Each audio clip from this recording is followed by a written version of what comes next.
So today I'm about to show you how to remove a specific source file from NotebookLM.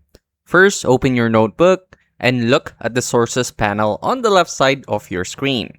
Here, you will see a complete list of all PDF documents, text notes, website links, or audio files you have uploaded to this specific workspace.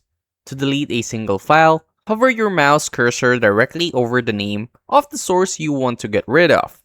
Look closely at the right edge of that file row. A small trash icon or three-dot options menu will appear.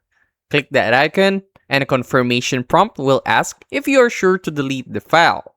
Click confirm and NotebookLM will instantly purge that document from your workspace. Pro tip, the moment you remove a source file, NotebookLM will automatically update its entire index. Any temporary chat histories, study guides, or summaries you build next will completely forget that file's data. However, if you previously saved a generated response into a permanent text note inside your notebook, that note will not change. And that's it. That's how to remove a specific source file from NotebookLM. If this helped you out, make sure to like, subscribe for more quick tutorials like this, and comment down below what other topics you want me to break down next. I'll see you on the next one.